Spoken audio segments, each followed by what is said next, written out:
अस्सलामुअलैकुम। मोहम्मद अज़हर सिद्दीक अपने programme mess views के साथ हाजिर खिदमत है। FIR के कॉन्टेक्स्ट में कंट्रोवर्सीज बहुत ज़्यादा सामने आ गई हैं और बहुत ज़्यादा इसको इम्पोर्टेंस दी जा रही है। मुख्तलिफ TV चैनल्स के ऊपर मैंने गुफ्तगू की है और अब इस वक्त इस सारे केस को किस तरह बेहतरी के साथ लेकर चलना है। बीइंग अ लीगल एक्सपर्ट और पॉलिटिकल एनालिस्ट, मुझे अंदाज़ा था कि चीज़ें क्या हो सकती हैं और मैंने वक्त से पहले मुख्तलिफ TV चैनल्स पे ये गुफ्तगू कर दी थी कि क्या पॉसिबिलिटीज़ हैं। मेरा ये ओपिनियन बड़ा क्लियर था कि ये सरकार इसकी मुद्दईयत में यह FIR दर्ज होगी और पाकिस्तान तहरीक इंसाफ की तरफ से दरख्वास्त है, वो शायद मैं कह सकता हूँ, मुझे 100% श्योर नहीं है कि वो कब गई है, किस वक्त गई है।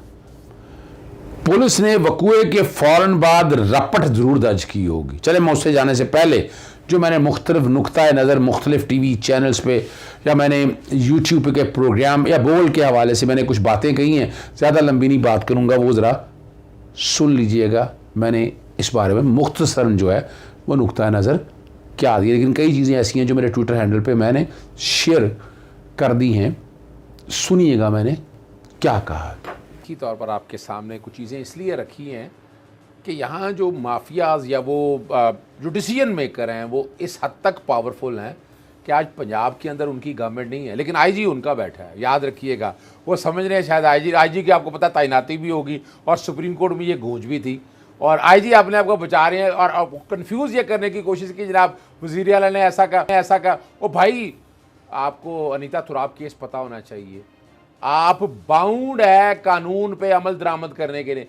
अगर आपने ये बात कह दी है तो फिर आप छोड़ दें, आप तो IG रह नहीं सकते हैं। लेकिन जो बड़ी खबर मैं आपको देने लगा हूँ उसके बाद इधर आ रहा हूँ कि क्राउन पुलिस के पास नवाज शरीफ की क्रिमिनल कंस्पिरेसी का कि नवाज शरीफ ने अपनी मुलाकातों के दौरान बैठे हुए इमरान खान साहब को एलिमिनेट करने का कहा और वो एविडेंस बाकायदा जो है क्राउन पुलिस के पास पर्चा दर्ज हो गया, यानी क्रिमिनल कंस्पिरेसी का कि इमरान खान साहब की जो मर्डर अटैक हुआ, असॉल्ट हुआ, ये सारा उसके पीछे वो मौजूद हैं।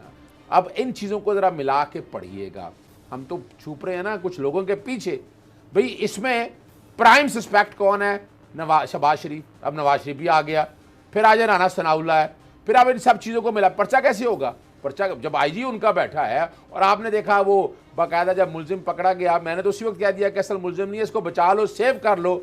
उसके वीडियो चल गए और जो काम था, जो होना चाहिए था, क्या होना चाहिए, क्राइम सीन प्रोक्योर किया आपने आसपास की बिल्डिंगों जहाँ से फायरिंग हुई वो, और मरियम ने चला दिया एक ट्वीट वो बच्चे के तौर पर कि जनाब गोली नीचे से ऊपर गई, ऊपर से ऐसे आ गई। फिर उसको पता क्या कि आपने देखा है कि जो कंटेनर है, कंटेनर में से गोलियाँ छीनती हुई कैसे गई हैं, वहाँ पर ब्लड स्टेन थे, एम्प्टीज थे, आपने तो कलेक्ट कोई नहीं किया। अब पर्चा क्यों दर्ज करें? पर्चा दर्ज करने के लिए रात क्या हो गया था कि रात बैठकर तैयार हो गया कि सरकार की तरफ से एक पर्चा दे देना है।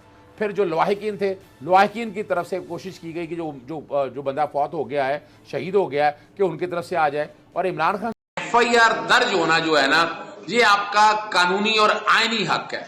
सेक्शन 154 ताज़ीरा ज़ाब्ता फौजदारी का बड़ा क्लियर है और इतनी देर हो जाना, लेट हो जाना, यहां FIR तो दर्ज होगी और एक ही FIR दर्ज होगी, एक से ज्यादा FIR दर्ज नहीं हो सकती। हम नामों में पता नहीं क्यों उलझ गए हैं। नामों का मामला तो एक सानवी सी एक हैसियत रखता है। FIR की हैसियत क्या है? दर्ज हो जाए, जिसका मर्जी नाम उसमें आ जाए, उसके बाद बुनियादी तौर पर इन्वेस्टिगेशन है और सुप्रीम कोर्ट ने वो बातें सारी बता दी हैं कि FIR में इतना परेशान और डरने की जरूरत किसी को नहीं होनी चाहिए। किसी को डरने की जरूरत नहीं होनी चाहिए। वफाकी हुकूमत, शहबाज शरीफ या राना सनाउल्लाह या बाकी लोग डरते क्यों रहे हैं सारे मामले के अंदर? यहां कानून हरकत में आना है, मुकदमा दर्ज होने दे, मुकदमा दर्ज होने के बाद इन्वेस्टिगेशन होगी, जो भी कसूरवार है। इसमें एक से एक बात जो मैं आपके सामने वार्निंग की शक्ल में रख देता हूं कि जो FIR चाहते थे वो FIR शायद अब दर्ज ना हो। सरकार दर्ज करती है, मकतूलन दर्ज कराते हैं या यही FIR दर्ज होती है। और उसके साथ साथ दूसरी बात भी जुड़ गई है, यह भी बताना चलूं मैं आपको कि ये मुकदमा दर्ज होने से डरने की नहीं, आपके पास केस मौजूद है। पर्चा दर्ज होने के बाद आईओ को इख्तियार है कि जिसको मर्जी गिरफ्तार करना है गिरफ्तार करे, जिसको नहीं करना ना कर सके, उसको पाबंद नहीं किया जा सकता। लेकिन कानून ने अपना रास्ता लेना और अब रास्ता लेकर रहेगा कानून। मोहतरमा बेनजीर साहिबा शहीद जमहूरियत हैं। कारसाज के हमले में उन्हें वार्निंग दी जाती है कि बच जाओ, तुमने टक्कर जान ले ली है। और इमरान खान साहब को भी ये वजीराबाद वाले मामले में वार्निंग दी गई है। बिल्कुल, कई दोस्त मेरे नाराज होंगे इस बात पे, लेकिन मैं तो सच बताऊंगा आपके सामने, मैं तो इससे आगे देख रहा हूँ कि अब इमरान खान साहब के आने वाले दौर में बहुत जान को शदीद खतरा है। और अगर हम लोगों ने उनकी हिफाजत कर ली तो तब्दीली देखेंगे पाकिस्तान के अंदर। ये माफिया से टक्कर है, अब कौम को उठना है, कौम उठे। इमरान खान को देखिए अपनी जाती जंग नहीं लड़ रहा है। अब तक देखा जाए भुट्टो खानदान के बाद अगर किसी ने कुर्बानियां दी हैं तो वो इमरान खान है, उसकी जमात ने कुर्बानियां दी हैं। तो ये कुर्बानियां को अब आ गया वक्त इसको प्रोटेक्ट करने का। अपने लीडर के साथ जुड़ जाओ, लीडर के साथ खड़े हो जाओ। अब लीडर की जान को ज्यादा खतरा है, उसकी जान को बचाओ। अगर जान बचा गए तो वो तब्दीली हो जाएगी जो भुट्टो ना ला सका, जो बेनजीर ना ला सकी। इस सारे मामले में अगर आप जो एक चीज जरा समझिएगा, ताज़ीरात पाकिस्तान पीनल कोड, अब जिस ऑफेंसेस के तहत ये पर्चा दर्ज हुआ है वो बैकग्राउंड पे सारी 302 और बाकी सारी जो है वो चल रही है। इसके साथ एक ऑफेंस लगा है 780A। 780A दहशतगर्दी के मुताबिक आता है और दहशतगर्दी बिल्कुल हुई है, इसमें तो कोई शक नहीं है। बैकग्राउंड पे वो सारी ऑफेंसेस चल रही हैं। अब चूंकि 780A लग गया तो सरकार पर्चा दर्ज करवा सकती है। वो एक इख्तलाफ रहेगा, मेरा हक है, मुद्दई का भी हक है पर्चा। लेकिन अब इस चूंकि इंसिडेंट सारा ये क्यूमुलेटिव एक है तो FIR एक ही दर्ज होनी है। कन्फ्यूजन मत क्रिएट कीजिएगा, आप लोगों को बुरा लगे या अच्छा लगे। Let it be very clear about it. Sughra Begum का केस जो है वो बैकग्राउंड पे मैं चला रहा हूँ सिर्फ आपको हाईलाइट करके। पहला और आखिर में जो कोर्ट ने कहा है there is no first FIR, second FIR, third FIR, there is only one FIR। कई दफा ऐसा होता है कि दो मुलजिमों की लड़ाई होती है, दो लोगों की, एक पहले जैसा, हालांकि उसके बंदे ज्यादा नहीं जख्मी होते, वो मरे भी होते, दूसरे बने होते हैं, वो ये जाके पर्चा दर्ज करा देता है। और जब वो पर्चा दर्ज होता है दूसरा फिर क्रॉस करवाता है, क्रॉस पर्चा दर्ज होता है। और पर्चे की अहमियत देखिए, मेरा सेक्शन 150 और बैकग्राउंड पे चल रहा है, इन्फॉर्मेशन है। उस इन्फॉर्मेशन की बुनियाद, बड़ा रोल है FIR का, मैं ये नहीं कहता कि रोल नहीं है। एक्चुअली इन्वेस्टिगेशन की बात आनी, इसमें एक सुकम जो है प्रोसिक्यूशन ने भी, डिपार्टमेंट ने भी एक नोटिफिकेशन जारी कर दिया कि जनाब उसको परसू करने के लिए ये प्रोसिक्यूशन की टीम आएगी साथ। लेकिन 780 को सामने रखते ज़्यादा जो अहम है, जो ज़्यादा अहम समझ रहे हैं वो है JIT। सेक्शन 19 बैकग्राउंड पे चल रहा होगा जिसमें जॉइंट इन्वेस्टिगेशन टीम बननी है। कुछ कहा जा रहा, हो सकता है FIR भी खारिज हो जाए, मगर ये FIR खारिज हो के नहीं FIR, मुद्दई तो तब्दील हो सकेगा मेरी ज़ाती राय के मुताबिक, लेकिन ये FIR खारिज हो के नहीं FIR, मेरा ख्याल है शायद ऐसा मुमकिन नहीं है। या फ़र्ज़ करें एक और FIR रजिस्टर्ड हो जाती है, अगर वो चैलेंज हो गई कि एक वकूए की एक FIR नहीं, हमें इस स्टेज के ऊपर ऐसी कंट्रोवर्सीज़ में नहीं जाना चाहिए। बिल्कुल सही मशवरा देना चाहिए, और मशवरा जो मैं समझ कर पाया हूँ जो गलत होगा। अच्छा, उससे पहले मैं ये चूँकि 24 घंटे का कहा था और FIR नंबर 691 का जिक्र कर दिया, 302, 324, 440 और 780A police station city Wazirabad के। और ये बाकायदा लेटर जो लिख के दिया इंस्पेक्टर जनरल ऑफ पुलिस की तरफ से, ये बैकग्राउंड पे ये भी साथ चल रहा होगा। ये समझने के लिए बहुत ज़रूरी है आप लोगों के लिए। सेक्शन 19 का मैंने जिक्र कर दिया, JIT एक बने, और वो मैंने लेटर का भी जिक्र कर दिया कि जिसमें उन्होंने ओवरसी, मैंने ट्वीट भी किया था, ओवरसी करने के लिए बाकायदा जो है वो एक प्रोसिक्यूशन टीम भी बना दी है। मामला बड़ा ये सीरियस है, याद रखिएगा। मैं रात को बता चुका हूँ, रात को भी मैंने जिक्र कर दिया कि क्राउन पुलिस के पास लंदन में नवाज शरीफ भी क्रिमिनल कंस्पिरेसी में आ गया। और यहाँ मैं हो सकता है मैं गलत हूँ, लेकिन इसमें सबसे ज़्यादा जो वो इस्तगासा है। अगर इस्तगासा की तरफ रेमेडी भी हम चले गए तो इस्तगासा सेक्शन 200 बैकग्राउंड पे चल रहा है। आप बाकायदा तहरीर होगा, जिसके नाम लिखना है, जो रोल लिखना है उसका रोल उस पर लेके आप बताएं कैसी है और कैसे है। क्रिमिनल कंस्पिरेसी जब लिखनी हो तो बताना पड़ेगा ना आपको कि फ़लाँ आदमी है, इनकी तकरीरें हैं। शहबाज शरीफ ने फितना और इस हवाले से कुचलने के लफ्ज़ ये इस्तेमाल किए हुए हैं, टीवी में आए हैं, पूरी दुनिया में चले हैं, और जो मुलजिम ने आके यही कहा, इसी चीज़ को सामने रखते हुए राना सनाउल्लाह का, नवाज शरीफ का और बाकी लोगों का उसका जिक्र आएगा, फलाने उसका बाकायदा कि जनाब ये शहादतें मौजूद है, वो जिक्र आएगा।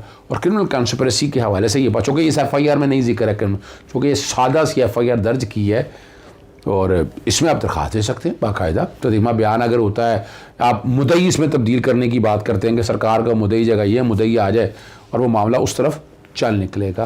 लेकिन ये बहरहाल ये कंट्रोवर्सीज आप लोगों के सामने हैं और क्या क्या होगा ये आप समझ सकते हैं। घबराने की ज़रूरत नहीं है। आज भी ये मुकदमा इस्तगासे के ज़रिए मंतकी अंजाम तक जा सकता है।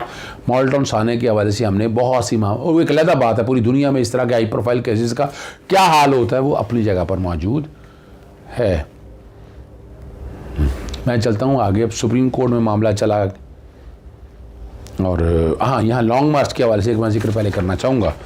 ये 2 नोटिफिकेशन है वजारत दाखिला ने जो लिखे हैं चीफ सेक्रेटरी पंजाब को और चीफ सेक्रेटरी पेशावर को, और ये तैयारी शायद हो रही है गवर्नर राज के हवाले से।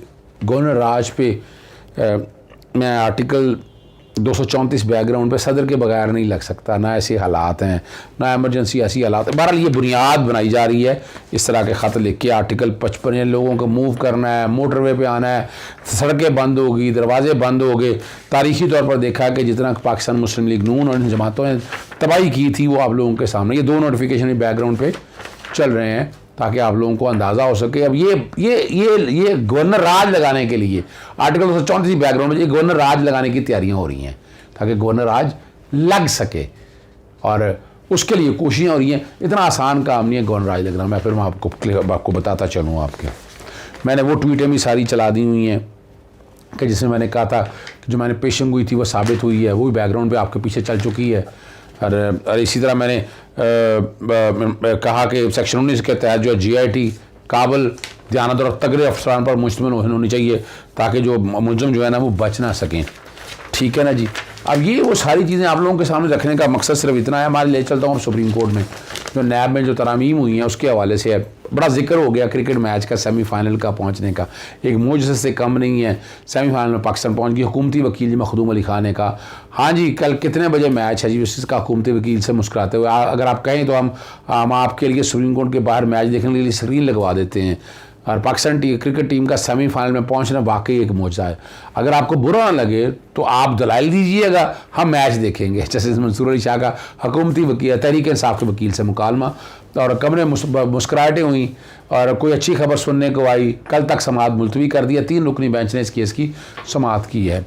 और बदनवानी जमहूरियत, माशी और कानून की हुक्मरानी के लिए नुकसानदेह है। वकील ने जो है ना अक़वाम मुत्तहिदा की करारदाद का हवाला दिया। ये UN कन्वेंशन ऑन करप्शन में पहले भी बता चुका हूँ और दस्तखत कर रखे हैं। ये भी मैंने आपको जिक्र किया था। नैब कवानीन में हालिया तरमीम करके अक़वाम मुत्तहिदा की करारदाद को मुतासर किया गया। क्या बैनुल-अक़वामी करारदाद को बुनियाद बनाकर पार्लियामेंट को कानून साजी से रोका जा सकता है? ये जस्टिस सईद मंसूर अली शाह साहब के रिमार्क्स हैं। नैब कानून के तहत रियायत क्यों दी गई, इसकी वजाहत नहीं दी गई। कल अगर रिश्वत लेने की इजाज़त दे दी जाए तो क्या उससे कोई रोक नहीं सकता? जस्टिस जाजुल हसन बड़े क्लियर हैं इस हवाले से। और नैब कानून में हालिया तरमीम के तहत तीसरे फरीक को फ़ायदा पहुँचाया जाए तो ये जुर्म ही नहीं होगा। उस पर फिर ये जाजुल साहब ने कहा पार्लियामेंट कानून साजी ना करे तो इसमें बुनियादी हकूक़ मुतासर हो सकते हैं। चीफ जस्टिस मंसूर अली शाह के साथ आपके दलाइल से लगता है कि पाकिस्तान में करप्शन की रोकथाम के लिए कोई कानून ही नहीं है। और वैसे बात तो ये सही है। अभी जो हालात हैं आपके सामने, जो मर्ज़ी करते रहें, और दलाइल से ऐसा लगता है कि पाकिस्तान जंगल बन चुका है। प्राइवेट लोगों को बचाना है लेकिन बाकी को नहीं है, और ताकि ये मामला जो है ना वो आगे चले जाए। नैब ने जो है ना इमरान खान के खिलाफ तोशाखाना की तहकीकात शुरू कर दी हैं। काबीना ने सरकारी तोशाखाना से तहाइफ का रिकॉर्ड हासिल कर लिया है। DG रावलपिंडी ये निगरानी कर रहे हैं। देखें इमरान खान के लिए अब और क्या होगा, ये इसी तरह की बातें ही होनी है। कम रेट लगाए जाने का इंकशाफ हुआ है। ये भी अजीब सी बात है, यानी बंदा क्या पूछे। काबीना डिवीजन सरकारी तोशाखाना के अफसरान और राना इब्रार खालिद का बिताई बयान जो है ना वो कलअदम कर लिया है। आखिर में आपके सामने वो लाहौर में CCP और लाहौर गुलाम महमूद डोगर की मअतली के ख़िलाफ़, चूँकि वक्त ज़्यादा हो गया, ये मैं सुबह बात करूँगा इस हवाले से, ताकि मैं आपसे बड़ी डिटेल में ये सारी चीज़ें डिस्कस करूँगा। इजाज़त चाहता हूँ। अस्सलाम वालेकुम, अल्लाह हाफ़िज़, पाकिस्तान जिंदाबाद।